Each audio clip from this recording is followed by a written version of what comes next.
Good evening, everyone. Please join me for the Pledge of Allegiance of last year.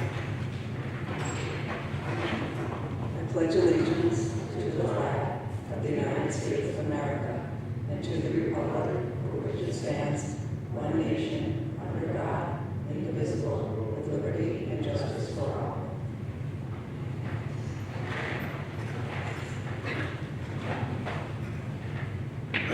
We do want to mention that this will be recorded tonight and it will be available on YouTube tomorrow. Okay. So please just be a little patient with us. All right, I'm going to. I don't have a motion. Okay, all right, we don't need a motion for me. Thank you very much. All right, what I'm going to do, welcome everyone. I'm Tracy Young, the board president. We really appreciate you coming out for support. I'm going to turn it over to Todd Hilgendorf, our interim superintendent, who is going to walk you through the budget presentation. Good evening, everyone. Is my mic on? Oh. No.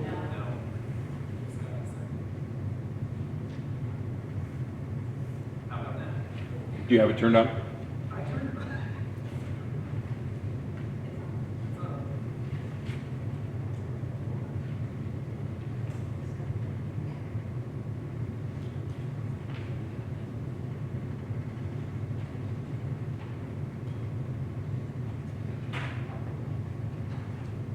How about now? All right.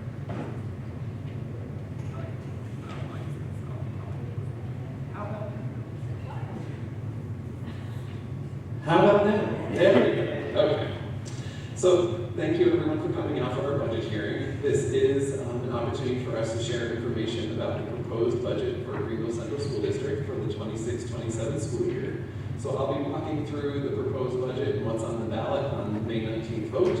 And then this is also an opportunity for anybody that has questions to ask those questions. I would ask that you hold those for the end and we'll have an opportunity to answer any questions that you might have. So before I get into the slides, just as a reminder of the information that is available that goes along with tonight's presentation, everything can be found on the district website under the budget section. So for tonight's presentation, there is the slide deck that we'll be walking through up on the screen. And then there's two other supporting documents that are important that connect with tonight. One is called the budget workbook. So again, this is found online. This has a very detailed information about the entire budget that is proposed for next year. And then the other document is the budget newsletter, which will be in the mail tomorrow. Thank you to Scara and the work that she does to put all this together and get it in the mail. So that will be coming to everybody in your mailbox in the next couple of days. So with that, we will jump into tonight's presentation. For all of our budget work and all of our budget presentations, we always like to start with the district goals. All of the work that we do around budget, when we plan for our budget for the next year, we ground the work in the goals to make sure that we are paying attention to what we value as a district. So this slide is a reminder of those three main goals that we work on as a district consistently each year. And the quickest way to think about it is our curriculum, our culture, and our community. So those three words really define the main goals that we focus on: curriculum, culture, and community. And we make sure that in the budget development, we're aligning our work and our priorities with those goals. So the ballot proposition, when you come to vote on May 19th, I'm getting a gesture from Scott. You think the other one will work? Yes? You can still hear me? All right, that's that. Thank you, Scott. Free up my hands. So on the ballot that you will see on May 19th, this is the list of items that will be on the ballot. The first one is that school budget and the tax levy that goes along with the proposed budget. There will be a referendum for bus acquisition. I'll have more information about that in a little bit. There will be a capital reserve. So the capital reserve is basically a savings account that we can set up as a district that we are able to put money into that helps with future capital projects and capital costs. So what's on the ballot is just the ability to create that account. And then there's the two libraries, the Greenville Public Library and the Rensselaerville Public Library. They actually collect funds. We put it on the district ballot for voters to vote whether they're able to increase their budget. And last but not least, we have the Board of Education elections that will be on there as well. So we're going to start with the budget itself. So this slide is big picture overall looking at the proposed budget for the 26-27 school year. Starting with the current school year, our budget is $37,600,000. The proposed budget for next year is $38,900,000. So that increase is at $1.2 million. So you will see that number throughout tonight's presentation because that's one of the significant numbers to just be aware of. Our budget from this current year to next year is increasing by that $1.2 million. That also equates to a 3.34% increase. So our current budget is being increased by 3.34 for next year. So the top half of this slide is about the budget overall, what we expend as a district, the total amount that we're proposing we will spend in next year. The bottom half of this slide, and the other most important piece of information for voters, is one part of our revenues, which is the tax levy. So the amount that we collect from our local taxpayers is that tax levy. In this current year, for 25-26, that number was approximately $18,900,000. The proposed tax levy for next year is at $19,700,000. So the increase amount here from this year to next is $732,000, which equates to that 3.86%.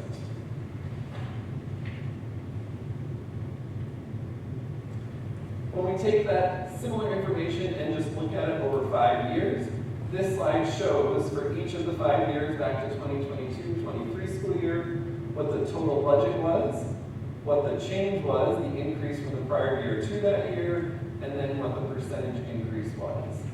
So on the very bottom line, again, there's that same number, that $1.2 million, which is the increase from current year to next year, and then 3.34%. Also just want to point out, if you look over time, our increase from this year to next year is lower than the increase has been for the past 2 years in terms of a percentage.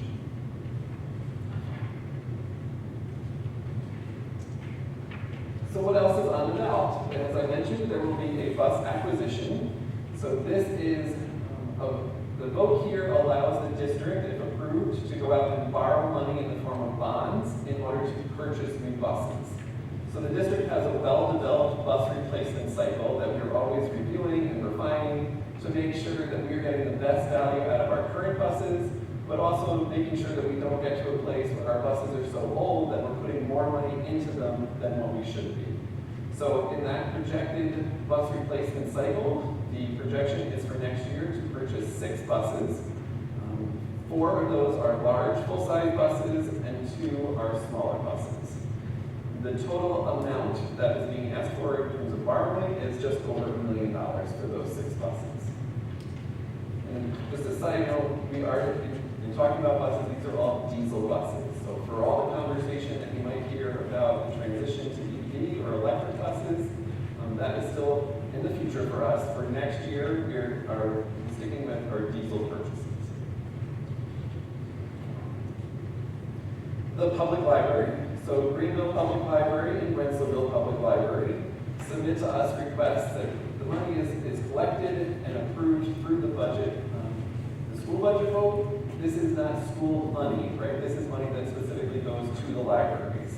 So for next year, the Greenville Public Library is asking for an increase of $600, which brings their total budget next year to $45,700.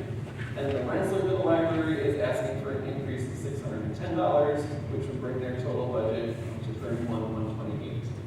If these are not approved or they're declined by voters, the libraries get the same amount that they did this year.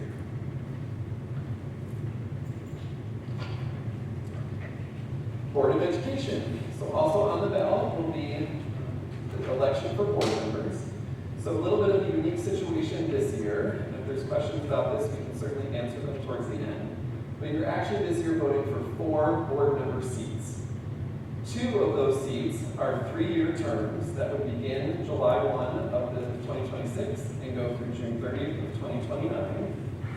And then 2 other seats were actually vacated this year by James Good Jr. and Angela Moriello, who both resigned from the board and created those vacancies.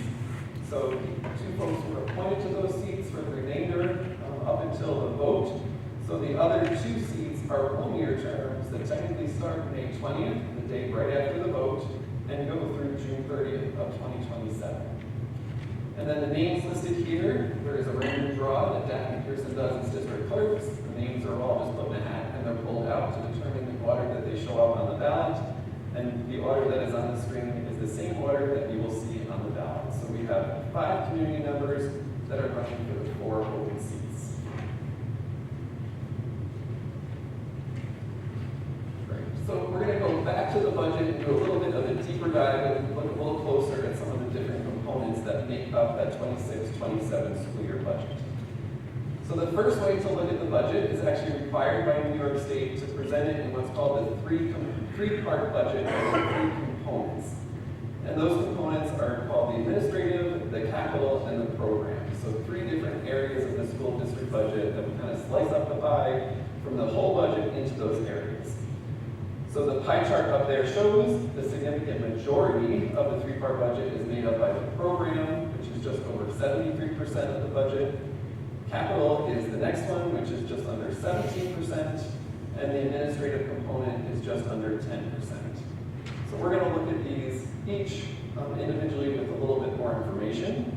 The important thing to note here again, on the bottom of this chart, you'll see those same numbers. So the $38,900,000 is the total budget. That 1.2 is the change from the current year to next year, and the percentage change is that 3.34%. So looking a little closer, we'll start with the administrative component. So up on the screen, you'll see all the different categories that fit into the administrative component. This includes administrative costs that go along with the administration or the leadership of the districts and the buildings, along with the clerical staff that support those administrative roles.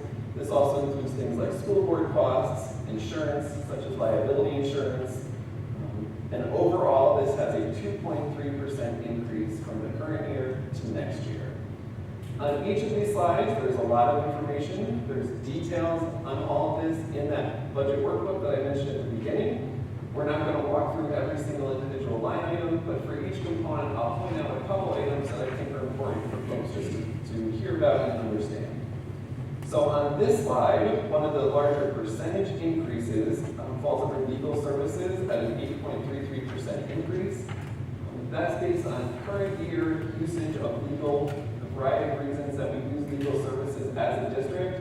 Just looking at last year and this current year, the rates and the expenses that we have in that area, we're projecting that should be increased for next year to cover the needs of the district. And then another one on this slide is an 8.96% increase, which is for public information and printing. This is actually not a total increase overall, but it shows up as an increase here because we shifted it from what's called a BOCES code to a non-BOCES code. The reason for that is we found that we were not able to get aid on the actual printed materials. And Sierra Pizzola, our communication specialist, has done great work working independently with some different printers to find better rates and also better products. So hopefully you noticed that in the budget newsletter. That came from a different printer this year, that we were very happy with the product. So in order to do that, we just had to shift the cost to a different code. So when you look at this slide, it looks like it's a bigger increase, but it's actually really just a shift from one place in the budget to another. On to the capital component. So the capital component includes salaries and benefits of all the folks that work in maintenance and our custodial staff. It also includes debt service, so debt payments that we make for money that we previously borrowed for either bus purchase or for previous capital work, and any facilities costs that goes along with maintaining and operating the physical plant, the physical part of our campus. So this component has a 4.79% increase from this current year to next year. And just a couple of notes on this slide. One is employee benefits. I'll mention this again on the next slide, or on a few slides. Our employee benefits, a portion of that is the health insurance and prescription plans for the employees that we have that are covered by those plans. This year, actually each year for the past several years, that has been a significant increase. In the world of school budgets and school finance, this is an area that we just consistently see increases and larger amounts needed each year. So for Greenville Central School District, our health insurance plans that we provide from this year to next year are going up by 7%. And the prescription plans that we provide are going up 20.5%. So that all goes into, in this slide, you'll see where it says employee benefits, that is a bigger percentage increase and a larger dollar value that goes along with it. That's directly related to those health insurance and prescription costs. And then the second one to note on here is listed as serial bonds. So those are bonds that we borrow money. In this case, that number is going up because of bus purchases that we've made in the past couple of years. With the EV or the electric bus mandate that is currently on the books, several years ago we made some shifts to our bus purchasing cycle in order to maximize the number of diesel buses that we could purchase prior to the requirement of purchasing electric buses. So for that reason, over the past couple of years, we've seen that line for our debt for bus purchases has increased, but it's for good reason in the long term. So on this slide, you'll see that that number is also a little higher on the percentage side and a larger change in dollar value. And the third part of the three-part budget or component is the program component. So this includes all the salaries and benefits for all of our teachers and the staff that interact with students on a daily basis. It also includes all the instructional materials, equipment, a variety of BOCES programming. So that could be from the programs that we send students to for CTE through BOCES, or it could be we purchase things like some of our software programs get purchased through BOCES. All of those fall into this program component. This also includes transportation costs for the running of our transportation department. It does not include the actual purchase of buses. That was in that previous component of capital. So same here, a couple of notes. One is contract transportation. You'll see a 17.79% increase, which is significant. That is transportation primarily for students that are going to different placements, specialized placements that are not on campus. So those are students that require different placement. We can't provide them the services that they need here on campus. So they're going to either different private or public placements around the region. To get those students there, we have to contract with different transportation agencies, and we've just seen those costs continually increase over the past couple of years, and that is another area for next year that is a noted increase. That's it on the program slide.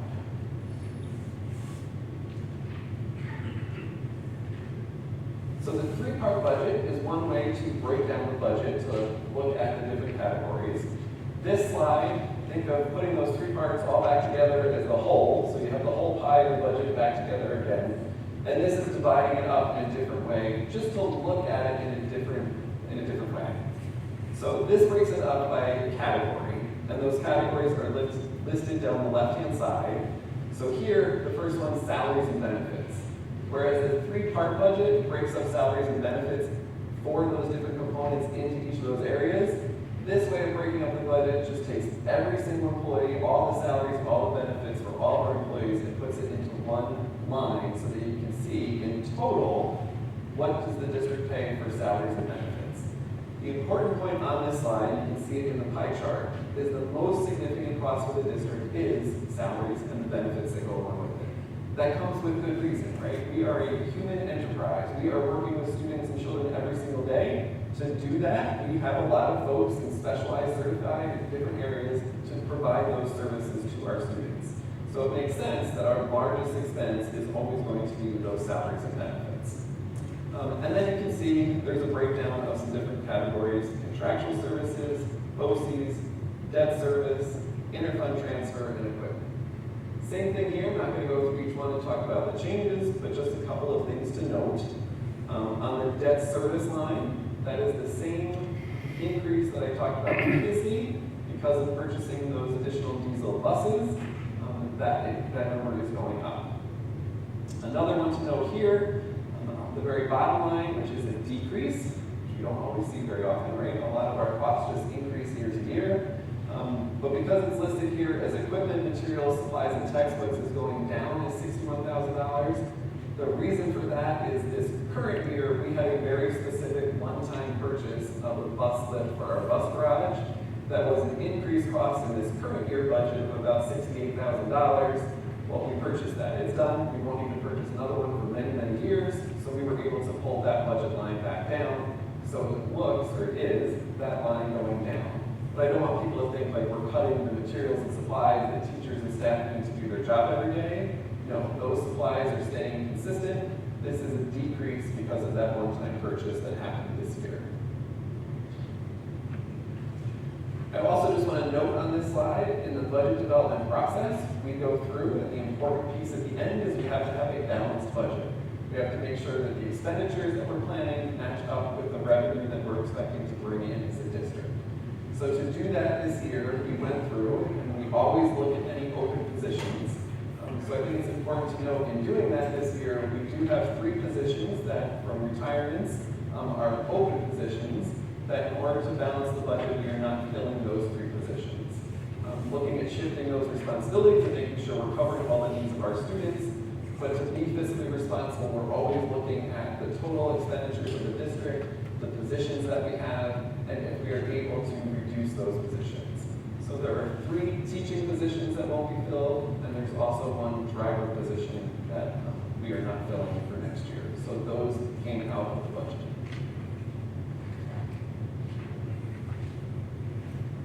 Now we will shift over to the revenue side. So the money that we bring in as a district fits into 4 categories. Appropriate fund balance. A way of thinking of that is money that we currently have on hand in this current year budget that we're going to hold on to and pull into next year with a very specific purpose of using it as a revenue source in next year's budget. So that's called the appropriate fund balance. The next one down is real estate taxes. Obviously, that's one of the larger of our revenue sources, along with state aid being a significant revenue source. And then the last one is local sources and some other revenues that is a smaller percentage overall. If you look at the pie chart, the 2 big pieces here of revenue are the state aid at about 44% of our revenue, and real estate taxes, the money we collect from our community, is just over 50%. Look at this a little closer, looking at state aid. There are 2 main categories of state aid. The first is foundation aid, which is a formula that is based on a variety of data that each district has as an individual district. All of those factors go into a formula, and it says how much a district is supposed to get. The easiest way to think about it is based on a per pupil, how many students we have here in Plainville, times a set amount per student. Goes into that formula and gives us an amount that we should receive called foundation aid.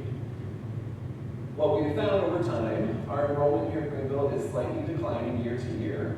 So when our data is put into that formula, it would actually show that next year we're supposed to receive less state aid than we did this year.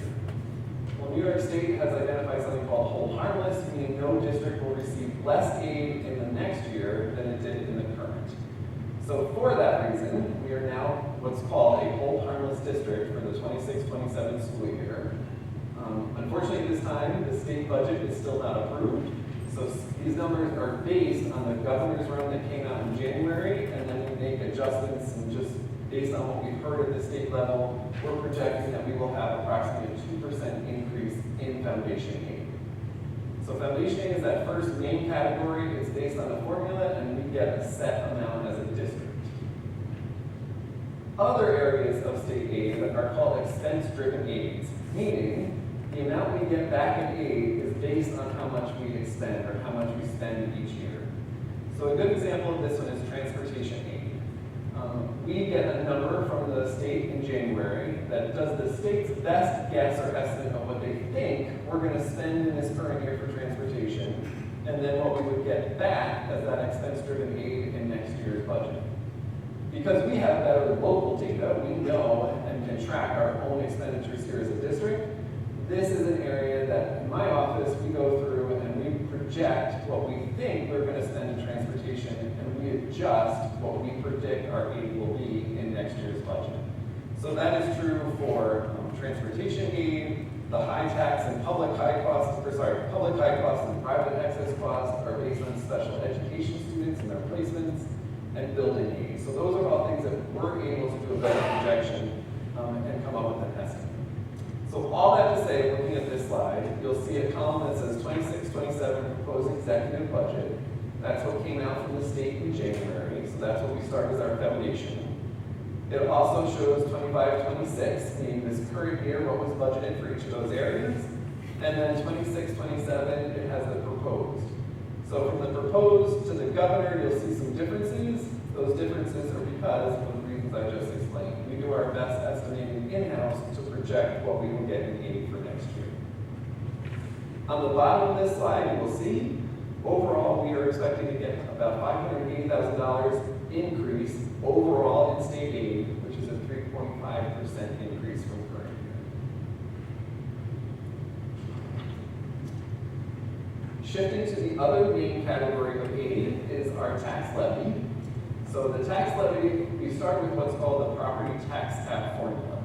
So oftentimes in New York State, it's referred to as the 2% tax cap, which is really a misnomer because it's really not 2%, but it's an easy way to say it. The property tax cap formula is actually an 8-step formula that has a variety of information about our current year budget and current year data that goes into this formula that is set by the state. And from that formula, we get the total highest amount that we could increase taxes that would still only require a simple majority, meaning one vote over that 50% when we go out to the community for a vote. So this year, going through that formula, on the left-hand side of this slide on the bottom, it shows that that property tax cap, the maximum percentage increase would be 4.17%, or an increase of $791,000 in collecting of taxes. Through the budget process and conversations with the board and understanding all the different factors that go into the budget development process, if you look on the right-hand side, the proposed budget that is going out to voters on May 19th, we are under that property tax cap. So most importantly, that means that we only need a simple majority for the budget to be approved.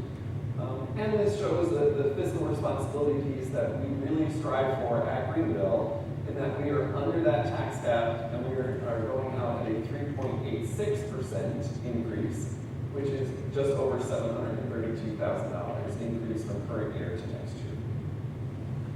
The difference in those two numbers, just for people that are interested, is in the middle. That is that $58,850. Meaning, if we went to the total amount of the tax cap, we would have collected an additional $58,850. But again, we are at that 3.86%.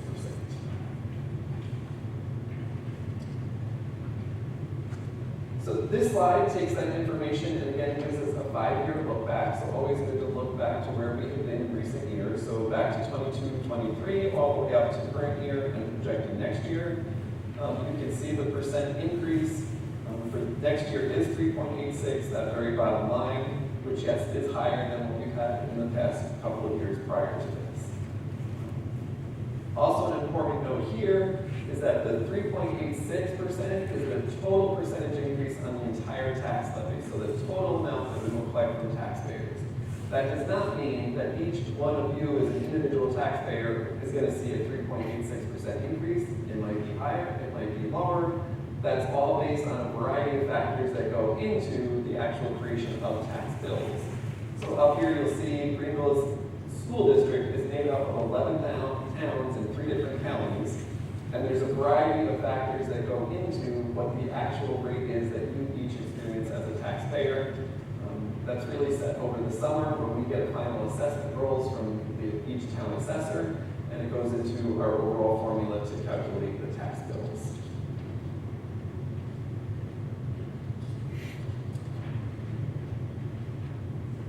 State aid and tax levy are those 2 significant, largest majority of our revenue. This slide just looks at some other revenue sources that we take in as a district. Here you will see on the bottom there is a decrease here overall, so I just want to explain why.